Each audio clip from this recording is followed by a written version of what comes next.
আগের ভিডিওতে চর্চা করেছিলাম আপনারা ট্রেন্ডিং টাইপের মুভমেন্ট শুক্রবার দিনের জন্য দেখবেন। আশা করি দেখতে পেয়েছেন। তলার দিকের জন্য একটা রেঞ্জ দিয়েছিলাম, সেই রেঞ্জটা ব্রেক করলে কত দূর পর্যন্ত যেতে পারে সেটাও যেমন দেখেছেন। আপসাইডের দিকের জন্য একটা রেঞ্জ দিয়েছিলাম, যেটা ব্রেক করলে আপসাইডের দিকের জন্য কত দূর চলতে পারতো এটাও দেখেছেন। এবং তার সাথে সাথে আপনাদের সাথে শেয়ার করেছিলাম যে ডাউন সাইডের দিকের জন্যই কিন্তু মনে হচ্ছে আলটিমেট গতকাল আপনারা দেখতে পেয়েছেন এবং সুন্দর মুভমেন্ট কিন্তু আমরা বাজারের মধ্যে দেখতে পেয়েছি। যদিও আজকে আমরা ইন্ট্রাডে নিয়ে চর্চা করব না, উইকলি নিয়ে চর্চা করব, সেই জন্য আমরা নিফটির এবং ব্যাংক নিফটির ডেইলি চার্ট খুলে নিয়েছি। এখানে দেখা যাচ্ছে কি একদম টপ থেকে একদম বটম যেখানে হয়েছে সেটা হচ্ছে 22,212, আর উপরের দিকে যেখানে টপ হয়েছে প্রায় 26,400। এখান থেকে একটা বাউন্স পেয়েছি, আবারও তলার দিকের জন্য চলছে। কেন বলছি? কারণ হচ্ছে এখান থেকে তলার দিকে ডিপ নিয়েছে, আবার উপরে ওঠার চেষ্টা করেছে, সুইং হাই ব্রেক করেনি। যখন তলায় পড়ছে তখন সুইং লো কিন্তু প্রিভিয়াস ব্রেক করছে। এখানে যেরকম জায়গায় তৈরি হয়ে আছে বাজার এইসব জায়গাতেও স্টপ হয়ে গিয়ে উপরের দিকের জন্য ঘুরতে পারে বা আবারও তলার দিকের জন্য মুভ করতে পারে। সেই জন্য এখানে যদি রেঞ্জ দেখেন, মোটামুটি হচ্ছে এই জায়গাটা ফার্স্ট, যেটা হচ্ছে 23,260-62। এই জায়গাটাও যদি ব্রেক করে তাহলে গ্যাপটা ফিল করবেই এবং নেমে আসার জায়গা আছে এই এত দূর পর্যন্ত। এরপরেও যেতে পারে, সেটা আলাদা কথা, কিন্তু ঘুরতে পারে কোথা কোথা থেকে সেটা নিয়ে আমরা চর্চা করব। তো 23,547-50-এর কাছাকাছি বন্ধ হয়েছে। তাহলে আগামী দিন যদি দেখি যে কোনো কারণে আগের দিনের সুইং লো ব্রেক করে কন্টিনিউ সাস্টেন করতে শুরু করে দিয়েছে, যেটা হচ্ছে 23,478, তাহলে আমরা এক্সপেক্ট করতেই পারি যে 23,260-62 কাছাকাছি পর্যন্ত আসবে। সেটা হচ্ছে প্রিভিয়াস সুইং লো।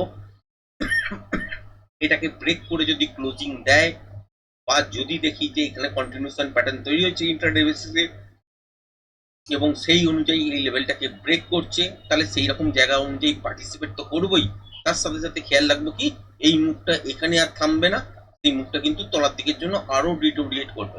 ফার্স্ট দেখবো কি যে এই জায়গাটা একটা গ্যাপ আছে, সেই গ্যাপটা আগের বারে যখন সুইং লো হয়েছিল সেই গ্যাপটা ফিল আপ করেনি। এবারে যদি ব্রেক করে দেয় 23,262, তাহলে কিন্তু তলার দিকে এই গ্যাপটাকে ফিল করবে, যেটা হচ্ছে 23,127।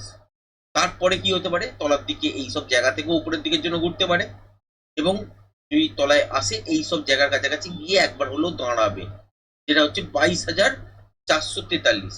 এটা হচ্ছে এই সপ্তাহের তলার দিকের জন্য লো করতে চলেছে এবং এই জায়গাটাই অ্যাকচুয়ালি করবে সেটা আমি বলছি না, কিন্তু নর্মালি কি হয় যে এই লেভেলটা ব্রেক করলে কাছাকাছি পর্যন্ত চলে আসতেই পারে।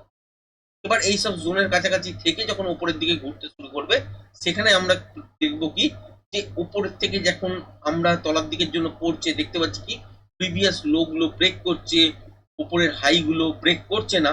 সেক্ষেত্রে যে জোনটা থেকেই সেটা হতে পারে এইসব জায়গায় যদি দেখেন যে 23,262 আর ব্রেক করলো না, এখান থেকে উপরের দিকের জন্য ঘুরতে শুরু করলো, সেক্ষেত্রে আমরা 23,000, এই 24,076 এই যে সুইং হাইটা করে রেখে দিয়েছে ঠিক এই জায়গাটা, এটার পর থেকে আমরা কি ধরতে পারি যে বাজার এখান থেকে উঠবে। মানে এই যে জায়গাটা দেখতে পাচ্ছেন 23,000, এই 24,089, এই জায়গাটা তখন যদি ব্রেক করে, এবং সেক্ষেত্রে খেয়াল রাখতে হবে যে 23,062 এই সপ্তাহে ব্রেক করেনি, তাহলে এখান থেকে বাজার আপসাইডের দিকের জন্য ঘুরতে পারে। কিন্তু জায়গা কত দূর পর্যন্ত পড়ে আছে, মানে বাজার যদি চায় এই তলার দিকের জন্য আসতে, তাহলে কত দূর পর্যন্ত হতে পারে। এই প্রিভিয়াস সুইং লো তো ব্রেক করবেই, তার আগে হচ্ছে আগের দিনে যে লোটা করেছে যেটা হচ্ছে 23,478, এই জায়গাটা ব্রেক করা মাত্রই আমরা 23,260-62, 23,100, 110 এইসব জায়গার কাছাকাছি পর্যন্ত আমরা পৌঁছে যাবই। তারপর কি হতে পারে যে এখান থেকে এইটা আরো কন্টিনিউ হতে পারে এই সপ্তাহে, সেটা ইন্টারডে প্রাইস একদম দেখলে বুঝতে পারা যাবে। এবার বাজারে এই জায়গাটায় এসে দাঁড়াবে না এই জায়গাটা ব্রেক করবে সেটা পরের কথা, কিন্তু এই সপ্তাহে যদি দেখেন তাহলে তলার দিকে আসার জায়গা কিন্তু এই গ্যাপটা যদি ফিল করে দেয়, 23,262 যদি ব্রেক করে কন্টিনিউ চলতে শুরু করে, তাহলে এখান থেকে কিন্তু 22,440-50-এর কাছাকাছি পর্যন্ত চলে আসতে পারে। এর তলাতেও যেতে পারে যদি দেখি যে সোমবার মঙ্গলবারের মধ্যেই এত দূর পর্যন্ত বাজার চলে এসছে, তাহলে এই রেঞ্জটাকে ব্রেক করলে নেক্সট স্টেপে যাবে, সেটা নিয়ে পরে চর্চা করবো। আপাতত দৃষ্টিতে যেটা দেখা যাচ্ছে সেটা হচ্ছে এই রেঞ্জটা ব্রেক করলে এর কাছাকাছি পর্যন্ত আসতে পারে। আর যদি না করে তাহলে সুইং হাইয়ের দিকে দেখবো। যদি এই সুইং হাইটা ব্রেক করে তখন থেকে আমরা বাইং সেটা ধরতে পারি। আবার যদি দেখেন যে এই লেভেলটা ব্রেক করেছে, তলার দিকে চলে এসছে, এইখান থেকে একটা বাউন্স হয়েছে, আবার তলায় এসছে, তখন বাউন্সটা কি করেছে যে ওপরের দিকে একটা হাই করে রেখে দিয়েছে, সেইটা যখন ব্রেক করবে তখন এই জায়গাটা তখন এখানে শিফট হয়ে যাবে। এই মুহূর্তে সিচুয়েশন অনুযায়ী আমি এখানে 24,089 জায়গাটা আপনাদের দেখানোর চেষ্টা করছি। সেটা যদি দেখি যে কোনো একটা সময় দেখলাম যে আরো তলার দিকের জন্য এরকম পড়ে গেল, তারপর উপরের দিকে গেল, আবার তলার দিকে এলো, আবার উপরে গেল, আবার তলায় গেল, কিন্তু ব্রেক আর তলার দিকে করছে না, তখন কিন্তু এখানে যে সুইং হাইটা থাকবে সেটাই হচ্ছে অ্যাকচুয়াল ফিগার যেখান থেকে বাইং সেটআপ তৈরি হতে পারে। মানে ব্রেক করে যদি সাস্টেন করতে শুরু করে দেয়, আমরা এইসব জায়গা থেকে তখন ঘুরতে শুরু করে দেবো। তার আগে পর্যন্ত কি হতে পারে, এই সুইংটা যদি ব্রেক না করে তখন এখান থেকে ভাববো যে 24,089 এর ওপর থেকে আমাদের বাইং সেটআপ তৈরি হয়ে যাবে। আর যদি তলার দিকে এই লেভেলটা ব্রেক করে, যেখানে গিয়ে থামবে না কেন এর কাছাকাছি, এই পয়েন্টের কাছাকাছি, সেখান থেকে সুইং হাই ব্রেক যদি করে আর সুইং লো যদি ব্রেক না করে, এইরকম সিচুয়েশন যদি থাকে, দেখেন যে সুইং লো আর ব্রেক করতে চাইছে না, তাহলে এখান থেকে বাইং সেটআপ তৈরি হতে পারে। এই মুভটা কখন আপনি জানবেন যে এখান থেকে বড় আপসাইডের দিকের জন্য মুভমেন্টাম হতে চলেছে, তখন দেখবেন যে ঠিক এই জায়গাটা ব্রেক করে সাস্টেন করে গেছে, যেটা হচ্ছে 24,600। গত সপ্তাহতেও আপনাদের সাথে কিন্তু শেয়ার করেছিলাম যে এই লেভেলটা যে দিনই দেখবেন, যে মাসেই দেখবেন না কেন, যে 24,600 ব্রেক করে কন্টিনিউ সাস্টেন করতে শুরু করে দিয়েছে, তখন থেকে আমরা কিন্তু বাইং সেট আপ পেতে পারি। শর্ত কিন্তু আরো আছে। শর্ত কি? শর্ত হচ্ছে কি যে নয় 22,443 আর ব্রেক করবে না, যদি করে তলার দিকে একটা জায়গা থাকবে, সেটা হচ্ছে 21,750 থেকে 500 এই জোনটার মধ্যে, এখান থেকে আবার বাউন্স করতে পারে, সেটা একটা অন্য প্যাটার্নের আওতায় আসবে। আর এই রেঞ্জটাকে ব্রেক করে দিলে আপনারা জানেন, প্রায় কয়েকটা মাস ধরে আপনাদের বারবার কিন্তু ভিডিওর মধ্যে বলেছি, সেটা হচ্ছে 19,500 থেকে 19,000 এই রেঞ্জটা কিন্তু চলে আসবে, কারণ সেইখানে প্যাটার্নটা কন্টিনিউশন তৈরি হয়ে যাবে। আর এই সব জায়গা থেকে কি হতে পারে যে এই সপ্তাহের জন্য যদি দেখেন, তাহলে 23,260-62 এটা যদি ব্রেক না করে আপসাইডের দিকের জন্য ঘোরার চেষ্টা করবে, সেক্ষেত্রে 24,089 এর পর একটা ভালো মোমেন্টাম 24,600 বা এর ওপর পর্যন্ত দেখতে পারেন। আর যদি ব্রেক করে দেয় তাহলে সেটা ডাউন সাইডের দিকের জন্য মুভমেন্ট দেখবো, এবং খেয়াল রাখবো যে 22,443 কোনো কারণেই ব্রেক যাতে না করে। ঠিক তেমনি ব্যাংক নিফটির ক্ষেত্রে যদি দেখেন, ব্যাংক নিফটির ক্ষেত্রেও একই সিচুয়েশন হয়ে আছে। বাজার যদি তলার দিকে আসতে চায়, এই সুইং লোটা ব্রেক করতেই পারে, যেটা হচ্ছে 52,850 এই জায়গাটার কাছাকাছি করেছে। 783 দেখাচ্ছে, তো 783 ধরছি, তো এইটা একটা সুইং লো হয়ে আছে। তো এইটাকে যদি ব্রেক করে দেয়, তাহলে রাস্তা আছে এত দূর পর্যন্ত আসার, যেখান থেকে উপরের দিকের জন্য বাজার ফিরতে পারে, সেটা হচ্ছে 50,800 এই জায়গাটার কাছাকাছি পর্যন্ত।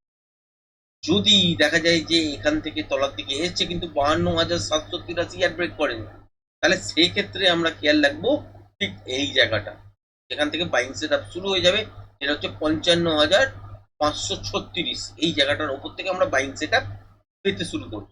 এবং কখন মূল ট্রেন্ডে ফিরে আসবো বা আপসাইডের দিকের জন্য মুভমেন্ট শুরু হবে, সেটা হচ্ছে ঠিক এই জায়গাটার পর, যেটা হচ্ছে 57,450-60 এই জায়গাটার পর। যদি কোনো বড় পজিটিভ নিউজ আসে, সেক্ষেত্রে দেখতে পারি এই সপ্তাহে হয়তো ওই রেঞ্জটাকে ব্রেক করেছে। আদারওয়াইজ যদি টেকনিক্যাল ওয়াইজ বাজার চলে, তাহলে সেক্ষেত্রে এই সপ্তাহে 57,400-500 এর কাছাকাছি দেখতে পাবো না। এবার যদি দেখেন যে এইখানে যে জায়গাটা তৈরি করে রেখে দিয়েছে, সেটা হচ্ছে 54,239 হচ্ছে আপনার ক্লোজিং আছে, সেক্ষেত্রে যদি পরের দিন দেখেন যে তলার দিকের জন্য চলছে, তাহলে সেক্ষেত্রে খেয়াল রাখতে হবে যে এই সুইংটার তলায় রিভার্সাল কোনো সাইন তৈরি হচ্ছে কিনা, যেটা হচ্ছে 54,116, যে লোটা আগের দিনের প্রিভিয়াস ছিল ইন্ট্রাডে হিসাবে, সেই লোটার তলায় চলছে কিনা। যদি চলতে শুরু করে দেয়, তাহলে এখান থেকে আমরা শর্টের পজিশন কিন্তু পাবো। তার জন্য রিভার্সাল সাইন কিন্তু দেখা দরকার। এবং কত দূর পর্যন্ত মুভমেন্টটা হতে পারে, ঠিক এই আগের সুইং লোয়ের কাছাকাছি পর্যন্ত, যেটা হচ্ছে 52,783 আগামী সপ্তাহে, তার মানে তলার দিকে 54,100 15-20 এই জায়গাটা যদি ব্রেক করে সাস্টেন করতে শুরু করে দেয়, তাহলে আমরা 52,780-83 কাছাকাছি পর্যন্ত শেষ করতে দেখবো। এটাকেও যদি ব্রেক করে তাহলে এত দূর পর্যন্ত রাস্তা আছে, যেটা হচ্ছে 50,800 এই পর্যন্ত। তাহলে এই লেভেলটার কাছাকাছি পর্যন্ত বা মধ্যিখানে কোনো একটা জায়গা পর্যন্ত বাজার গিয়ে দাঁড়াতে পারে, সেখান থেকে আবার ঘুরতে পারে। সেক্ষেত্রে তখন কি দেখবো, যে যেখানেই দাঁড়াক না কেন বাজার, সেখান থেকে তলার দিকের জন্য যদি পড়েও, তাহলে ওপরের দিকের জন্য একটা বাউন্স নেবে, আর তলার দিকে কিন্তু ব্রেক করবে না। সেক্ষেত্রে দেখবেন যে এইরকম করে বাজার কিছুটা থিত অবস্থায় দাঁড়িয়ে আছে, তলার দিকে দেখবেন সুইং লো আর ব্রেক করতে চাইছে না। সেখান থেকে আপসাইডের দিকের জন্য ঘোরার চান্স কিন্তু প্রবল হয়ে যাবে যদি এই জোনটার মধ্যে থাকে। এই জোনটা যদি ব্রেক করে দেয়, তাহলে কিন্তু নেক্সট এই 47,500 থেকে 48,000 এই জায়গাটার মধ্যে একটা নেক্সট জোন তৈরি হবে। আর এটাকেও যদি ব্রেক করে দেয়, এখান থেকে কিন্তু ডাউন ট্রেন্ড শুরু হবে এবং তলায় কিন্তু খুব বড় ক্র্যাশের মতন সিচুয়েশন দেখবো। আগেই আপনাদের সাথে আলোচনা করেছি এবং এই সপ্তাহে সেটা দেখার নয়, সুতরাং আর বিশেষ কিছু চর্চা করছি না। মোটামুটি ভাবে বুঝতে পারছেন যে এই সপ্তাহে বাজারের রেঞ্জ কি, কিভাবে ট্রেড করবেন। যদি আপসাইডের দিকের জন্য চলার চেষ্টাও করে, সেক্ষেত্রে যদি দেখেন যে 55,536 ব্রেক করেনি, সেক্ষেত্রেও তলার দিকের জন্য মুভমেন্ট কিন্তু করতে শুরু করে দিতে পারে। সুতরাং এই জায়গাগুলো দেখেই কিন্তু আগামী সপ্তাহে ট্রেড করবেন। তো আজকের ভিডিওটা এই পর্যন্তই রাখছি। ধন্যবাদ।